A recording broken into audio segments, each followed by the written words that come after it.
Chad, we're seeing a rebranding With the Indiana Fever, according to their new president, who's back after 17 years with their organization. Kelly Krauskopf returns to her role as the Fever's president. She held this title from 2000 to 2017, and she's back to plans to build the franchise into something that mirrors Apple. Is her vision for the Indiana Fever, of course, with Caitlin Clark on the roster. We have a foundational player in Caitlin Clark, Krauskopf said, and we're going to continue to add to that. But I want this team to be a leader in the country and an enduring brand like Apple. We have a real opportunity here. She goes on to say, this is the moment where it takes a generation sometime to get to that level. I would tell our players, look, we're building this for someone else. We're building this for someone's 10-year-old daughter now, because that's what you do. We wanted to keep it moving forward, pushing it forward, and paying it forward. I read that, Chad, and I think this is what the WNBA should be sending out. Paying it forward, moving forward, trying to be the bigger brand with Caitlin Clark as a part of not just the roster, but the league when I read this. And, of course, it helps that the Fever has Clark on their roster. Otherwise, no one would be mentioning anything about the Indiana Fever. They won the lottery, literally and figuratively, when it came to the number 1 overall pick. Yeah, so Mark Harris in this story writes, while it's easy to focus on the here and now with Clark being one of the biggest sports stars in the world, Krauskopf, whatever her name is, I'm probably mispronouncing it, is looking years and years down the line with her vision. Well, yeah. I mean, has anybody ever been hired as CEO or president of a company and said, guys, I'm here for the here and now. I only see what's right in front of me. Yeah, you can't do that. We are day to day in this operation. I have no plan for the future. I have no vision at all. I don't know is the WNBA even going to be around in 5 years? That's the role of the president. I'm not even sure. No, what she's doing is she's acknowledging Caitlin Clark is a superstar, celebrity, and she's seeing what's going on with the interest in Caitlin Clark and attendance for Indiana Fever games and all the heat that she generates, and saying, now it is my job to take that, capitalize on it, and build for the next 10, 20, 30 years, where this is not just a fly-by-night sensation, where we're trying to get everything we can out of Caitlin Clark right now. You are, but you're also trying to get Caitlin Clark to generate exactly what she says here, a 10-year-old girl who's a fan of the Indiana Fever forever. I mean, are there still Boston Celtics fans because they loved Larry Bird when they grew up? Are there Lakers fans because they love watching Magic Johnson? Are there still Bulls fans that just love Michael Jordan? Well, of course there are. And it's because those organizations and those leagues understood how to capitalize on some star power and some charisma. The WNBA should be doing this, and Miss Krauskopf should be doing this as well. So I commend her. I've got zero issue with anything Kelly Krauskopf has said, anything the Indiana Fever are doing. This is smart business. This is what it means to be the leader of an organization. Don't just look right now. Look at what your brand is for the future. Her brand is not just Caitlin Clark. Her brand is to be in charge of the Indiana Fever organization. So, of course, she's going to utilize Caitlin Clark in that, but she's going to build something that she hopes will last. Now, we can have a long-form discussion about whether or not the WNBA is built to last, but you've got to strike now while the iron is hot. And the most heat in the league is surrounding Caitlin Clark, who happens to play for your team. So, great job. Kudos. I commend you for everything you said in this piece. And I think the larger story would be, where has the WNBA been in this same mindset? You know, if they're saying it privately, that's one thing, but they're not acting on it. They're not building around the brand that is Caitlin Clark. And when you say Caitlin Clark, you do think Indiana Fever, right? Yeah, that's what, in essence, the new president of the Indiana Fever is saying. You want to build the brand moving forward to where you have the fan base that is, like you're saying, you mentioned the top brands, some of the top brands like the Bulls. The Orlando Magic come to mind for me, with Shaq and Penny. But you have the Crimson Tide Nation, Dodgers Nation, Cubs, like they're everywhere. Anywhere you have Cowboys.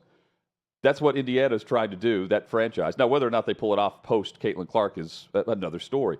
But the WNBA is the one that should be really stepping up and pulling in that direction.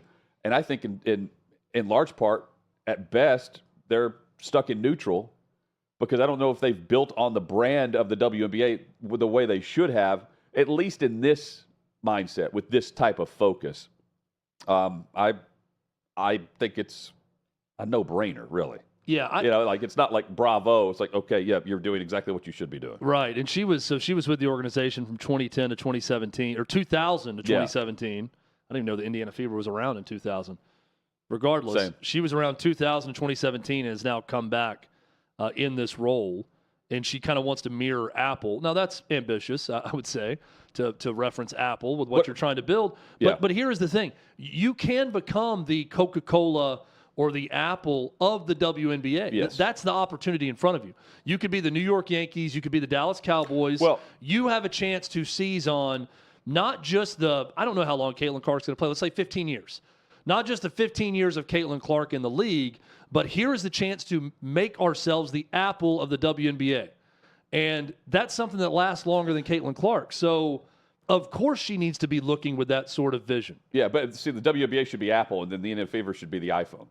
And then you have all the different products within, and instead you just, right now, you have the one, right? Like, again, I always go back to, like, who else is being built off of the star power of Caitlin Clark? Well, it's who's been built off of that coming through college. It's Angel Reese. Yes. That's really it. And unless you talk trash about Caitlin Clark, you're not really getting anything else. Yeah, I mean, the rest are just a bunch of bitter women that get suspended or wear long nails and poke her eye, and that we're going to forget about in 2 weeks after that. Angel Reese is the one who benefits from it. No doubt. No, look, I think this is smart.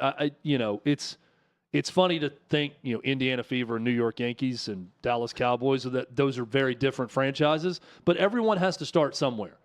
So the point is, you could see a lot of people wearing Indiana Fever jerseys years from now, and that's what she's trying to capitalize on. Yeah, because right now, to where I became an Indiana Fever fan because of Caitlin Clark, but in 15, 20 years, it's going to be a big story if the Indiana Fever don't make the playoffs or don't win the championship, because we are going to be the standard bearer of this league, and we are going to drive eyeballs regardless if Caitlin Clark is playing or not. Because I hate to break it to everyone, Caitlin Clark can't play forever. So they have to try to find something that's long-lasting, and that's what she's talking about. And this isn't some effort to blot out Caitlin Clark in the meantime. No. It's we got to make sure this thing lasts. And the focus to me makes sense because right now the New York Yankees brand is Caitlin Clark. It's not Indiana. Correct. So, yeah. I would even argue there's a lot of people who know Caitlin Clark, a ton that don't know she's on the Indiana Fever. So that's that you've got to they know when she plays. You've got to shrink that gap between the two. They know when she plays. And that's Kelly Krauskopf's job. Yes. Yeah, no doubt. So, again, the WNBA should follow suit here. If it's about bringing everyone into the league and embracing what you are wanting to build on with the younger generation, right now what the WNBA is allowing is friction, which is dumb, quite frankly. Chet, I know you watch this too. So Connor Stalions was on Bussin' with the Boys. Our guy Taylor Lawand and friend Will Compton. Yep. And I don't know about you. We still need to get Will in studio. That just reminded me. We've talked to him at one point about coming in, and he's very willing, thin Taylor. We'll get him in. He's willing to do it. We just got to set up a time. Did you? To me, I came after watching the interview. I came back thinking, man, Stalions is cool. Again, like I like him even more than after watching the Netflix doc. Did you feel the same way, just in general here, before we dive into what he had to say? I love his. We just got into talking about vision for an organization. Yes. I love his vision that he possesses. It's very admirable that this is a guy. I mean, he opens up the interview, and it's the interview. It's really good. It's like an hour and 45 minutes that he's on the podcast with him. It's a 3-hour episode. He's on for about, I think, an hour and 52 minutes exactly of it. But it's very interesting. And they covered a lot of this in the documentary, but the fact that he just decided at a young age, I want to be a football coach. But beyond being a football coach, I want to be the Michigan football coach. Yeah. And I want to be mentioned with the greatest sports leaders in our history. And he went down the list, and he said Woody Hayes and Bo Schembechler and Coach K and Tom Osborne. All of these people have a military background at some point. So he made the decision, I want to go to the Naval Academy. This is the way I should go. I need to go in the military and learn that part of leadership first, along with the football stuff. So he went to the Naval Academy. He goes to Ken Niumatalolo's office, his first day on campus, knocks on his door and says, I want to work for the football program. And Coach Niumatalolo says, great, go study our punting over the last 3 years. And he comes back with the most detailed punt report of weather conditions, time of day, hang time, everything over the last 3 years.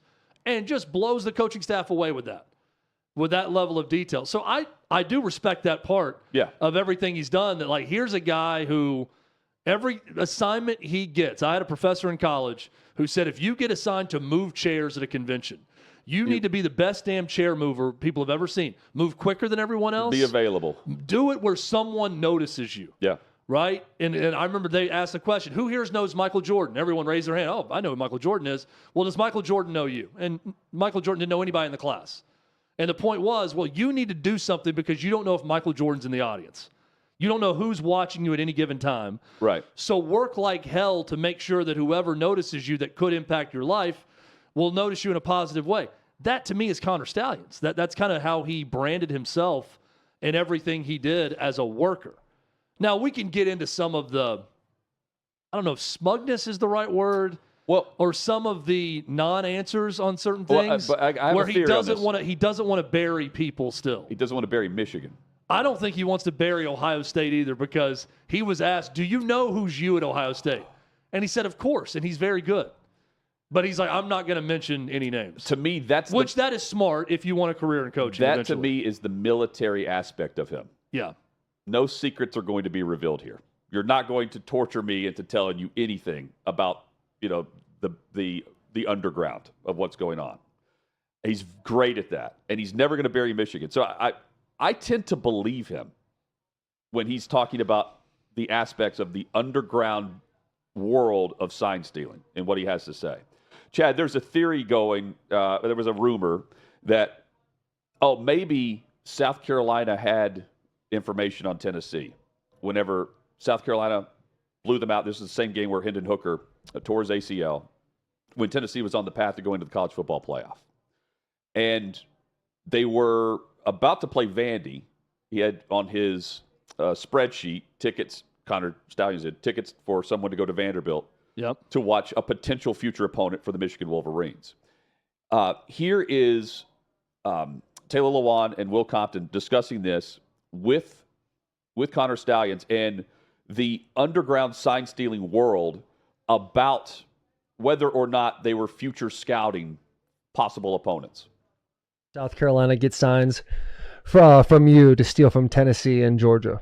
I don't know anyone at South Carolina. Now, here's what I'll say. There's this whole, like a giant circle of the intel guys, right, that know each other, right? And you're usually 1 or 2 phone calls away from anyone you want, right? Like if we played Georgia in 21 in the Orange Bowl, and I got a hold of a couple SEC teams that were playing Big Ten teams in their bowl game, and so I'd give them what I had on them, and they'd give me what they had on Georgia. Also, this is my favorite. So trading happens all the time, right? 2021, we lose to Michigan State. Kenneth Walker had a great game. Played fantastic. Yep. And we needed some help, right? They had to lose twice, and we had to win out. Who had to lose twice again? Michigan State had to Michigan lose State. twice, and then that would have resulted in having a 3-way tie. Or no, we would have beaten Ohio State, and then it would have just been us and Ohio State, because then Michigan State would not have been in that 3-way tie. And they lost to Purdue, and then I think it was the next week they played Ohio State, the week before we played Ohio State. And so we needed Ohio State to win. So I gave Michigan State signals to a buddy of mine and said, hey, I changed all the logos. I made it look like it came from a different school. I don't want to give Ohio State something from Michigan, right? They might not use it. Who knows? But we need Ohio State to win. And I know they steal the crap out of defensive signals, so here you go. So I gave it to a buddy who may have given it to a buddy who then gave it to Ohio State and said, Classic game of telephone. Yep, I got this from so-and-so at, name your school university. And, so they got, I'm sure they probably already had them, but it just confirmed everything. But, then they won like 60-0. And that's all you. So there's the underground world of sharing signs, and he confirmed it without confirming it that his info somehow got in the hands of South Carolina. You're only even one though or two. It wasn't directly given from I don't know anyone from in him South to South Carolina, but I can quickly connect people with information. Yes, and he's saying that this is going on just constantly, even happening right now. As we watch college football this upcoming Saturday, as we watch college football tonight, you have in-helmet communication, and there's still the ability for the offense to gain a huge advantage. And some, according to Stalions, had the advantage with Bluetooth in the past. The league, though. College, now that new helmet communications, it's not a rule, right? It's not a mandate. It's just a feature. It's a tool. So now coaches can talk to the quarterbacks. That doesn't mean they have to signal, or that doesn't mean they have to huddle or that they want to huddle. So what's happening now, and this isn't for everyone, but a lot of teams are doing this, is now they are continuing to go up tempo, and they are stealing the defensive signal, and now they can just talk to the quarterback up until 15 seconds and tell them exactly what's coming. So, hey, they're blitzing the nickel, they're dropping the boundary end, throw the slant to the slot, whatever it is. Now you can do that. There's already, I'm not going to say who, it's not a Big Ten school, but there's already been a team that has had Bluetooth to the quarterback for years. I mean, that's. Can we speculate on what team it is? Because he said it's not a Big Ten team. I just immediately think SEC team. SEC, I do too. For years, okay, to me, he would be talking about a team winning, right? I would say for years that would mean Clemson or Bama. Yeah, I'm thinking Clemson, Bama, Georgia. One of the three of the winners that have been winning a lot recently. Also, that's a pretty big thing to say and know about without anyone other than Connor Stalions knowing about it. But about the Bluetooth? They keep a lot of secrets. I mean, that's what I hear that in this interview. Yeah. A lot of people can keep a lot of secrets for a long time. But if that were actually happening and Connor Stalions legitimately knew about it, it feels like it'd be more of a common knowledge about someone. I mean, not just that is completely destroying the rule book. If that was going on, if there's one team that's using a Bluetooth and before it was ever allowed, I mean, that is a big time allegation. Let me also say, if one team is doing it and everyone knows, then you better believe others are doing it. Yeah, he may just know about the one. Or they're doing it too. Yeah. Or Michigan is. Yeah, again, I'm fascinated by all of this. He could have said, I know of one team, not in the Big Ten, other than us, that's doing it. Right. Someone else other than us that was doing it for years. The other aspect of this is he talks about the NFL quite a lot during this chat with Lawan, who also, by the way, played at Michigan. And he at one point goes into the fact that some of his favorite coaches that have added to the Michigan manifesto the most are coaching with the Seattle Seahawks. And prior to that, he's helping players when he's just volunteering, just not a coach, just helping players that he's buddies with. Frank Clark, one of them, who is benefiting from Connor Stalions just watching the All-22 film and helping him with the mannerisms and the mechanism of how a quarterback, in this case Ryan Tannehill, this is the 2019-2020 season, this is the AFC Championship matchup between the Kansas City Chiefs and Tennessee Titans, and how Connor Stalions figured out what was going to be run or pass based on where Tannehill was lined up and gave that information to Frank Clark. Chiefs game on my way back. So my boy Frank was his first year with the Chiefs, and so Frank Clark. Yeah. So so at 2019, we lost to Alabama in the Citrus Bowl, and the season ends. And I'm already kind of going to Chiefs games whenever it's convenient on my flight back. And so Michigan football is done now for the season, and so I'm thinking like, well, what do I do with myself? Right outside the Marine Corps, what do I do? So I just started breaking down film for Frank, and Interesting. Yeah. 2019. You got the Right before, Sure, I believe you got there was the two clip? teams that played in the AFC Championship that year. Okay, what we didn't hear there is where he goes into detail of if Tannehill's under center and he checks at the line, it's going to be a run. And if he's in shotgun or pistol, it's a pass nearly every single time if he checks at the line against what defense he sees. And that was just him picking that up on film It's and also- gave it to one player, not the team. It's also hilarious hearing Taylor Lewan, who's a part of that Yeah. team, laugh about it. And he said he even recalled like 78% of the time when hands are closed or something, Right, when he right. he's clapping for the ball, that he knew it was run or pass based on that. I love that. And again, there's nothing bad about that part of it. You have Connor Stalions, because you came through the Michigan locker room, you have Connor Stalions doing this stuff for you. And he's doing it extremely well. Now, here's where I think the next big scandal comes from. And they kind of gloss over this, but it's the Exos film, which is the program that everyone uses. If you, the NFL, I believe, uses this. Same thing for practically every school in college, where if you type in 3rd down and 3 to 3rd down and 5 to see what an opponent did on a game film, just to see, average plays, if you want to see your self-scout yourself. But in this case, within that program, apparently someone got a hold of Michigan's practice film through Exos. Here's Stalions. What Exo's role would be or Allegedly, not be in Exos. that? This is allegedly. Yeah, well, most teams, have Exos. There's DV Sport too.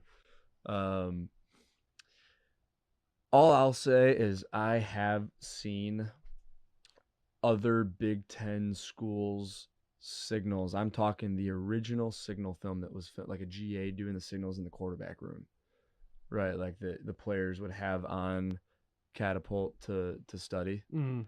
I've seen other teams' signals of that the people who showed me that claim they got it from Ohio State. Ooh. Interesting. I've seen that with my own eyes. So people that have the play calls. Like Ohio State, for example, may have traded that to someone for a different team's signals or whatnot. And that someone May have shown me, dude, you better be careful because look at what they got. And I'm like, holy cow. They made you aware of. Correct. Okay. Yeah. Can you imagine if that got out?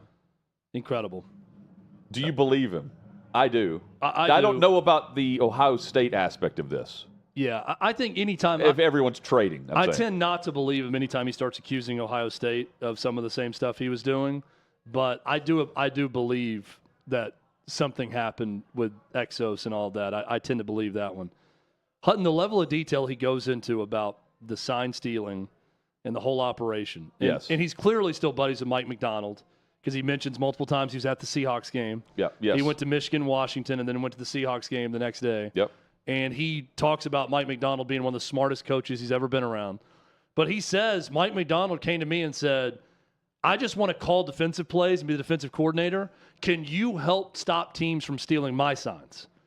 And that's kind of how it started with him.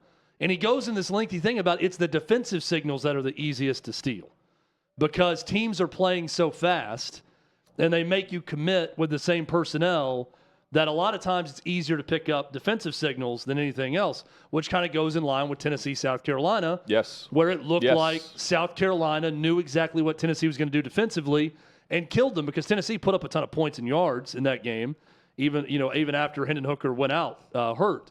So a lot of that made sense. Something else that jumped out to me, I know we're going to get to another clip or two, but he was talking about that now viral video that someone put together a mashup of Connor Stalions trying to lip read what he was telling the coaches and being dead on right. Yes. And there he said the one that he said's complete BS is everyone's thinking I'm saying run right. And then sure enough, we stopped them for a 1 or 2 yard loss on a run right. But he said what I was saying was Nike. And he said you can see the Nike swoosh behind it. Nike was the call for don't send in your signal yet. Either give a dummy signal or don't do it, because he knew against Ohio State when they were trying to hard count, that was them trying to steal their signals. Right, okay.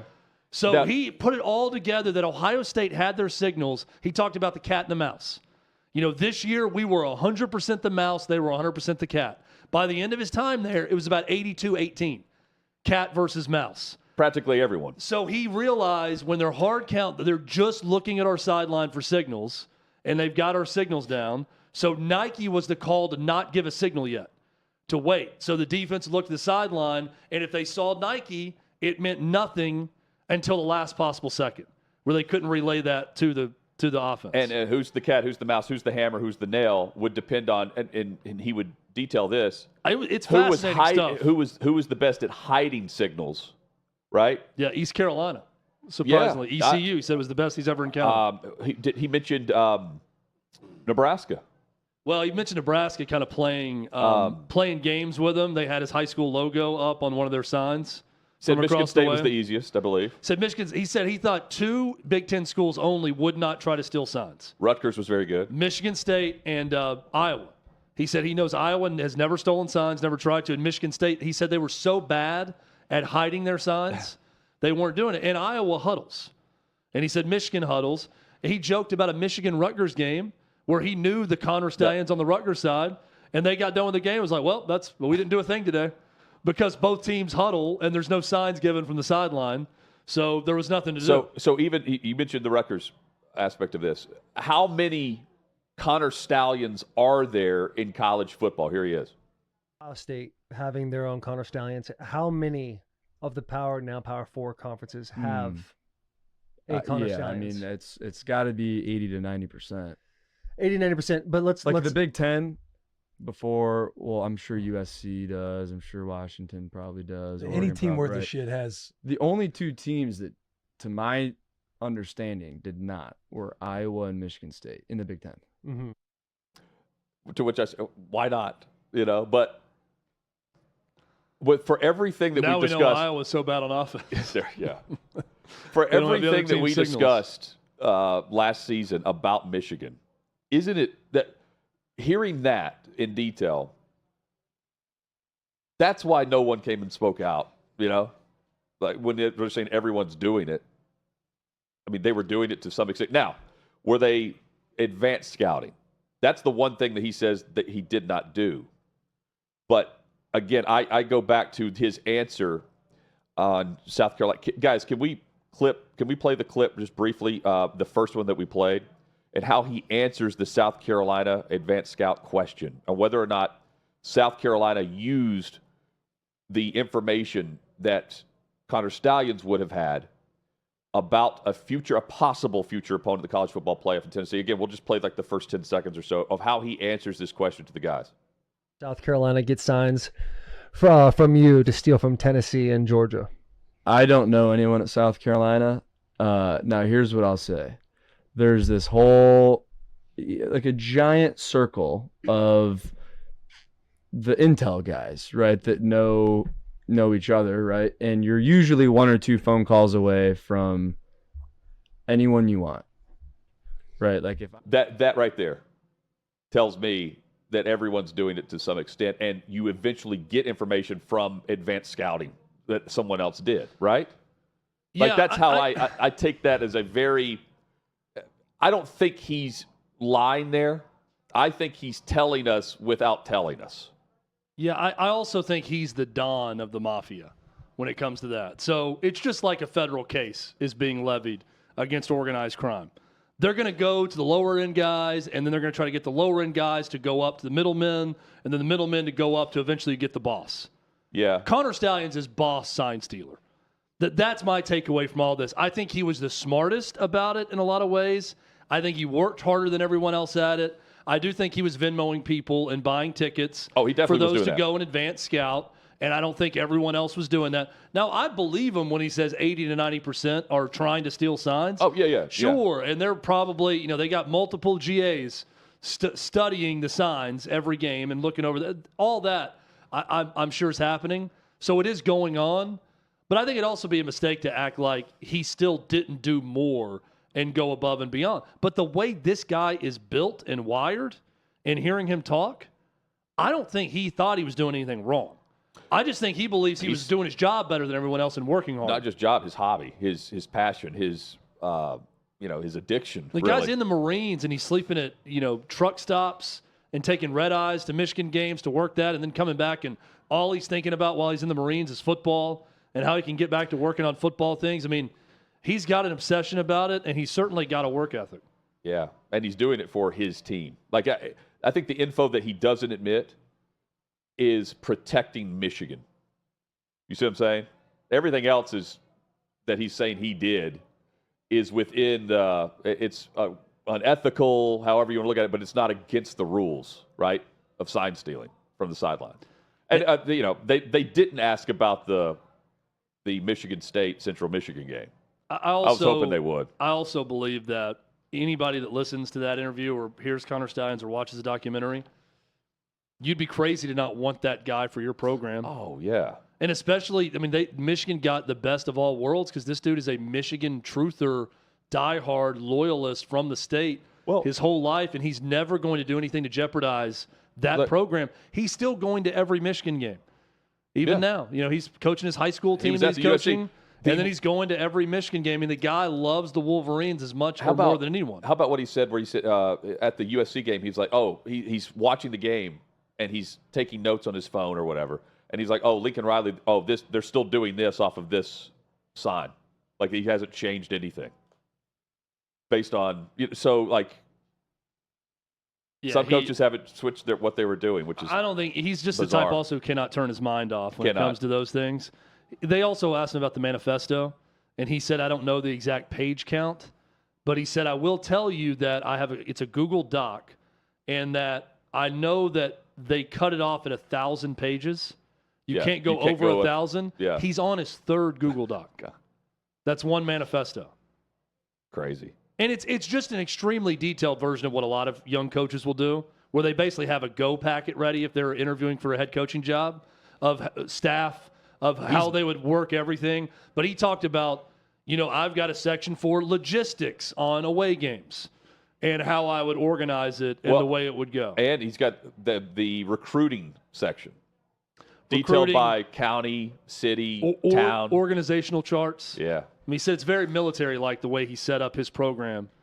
And he doesn't mind telling everyone because I'm fascinated. You're so far behind. I want to see this guy get a head coaching job. I do too. Just out of curiosity. He loves coaching I would high love school to too. hire the guy that's got 3,000 pages worth of work he's done on how he's going to run a program. And the way that he's setting up his offense, he says he has 2 offensive linemen for the high school team that he's helping coach. Bizarre.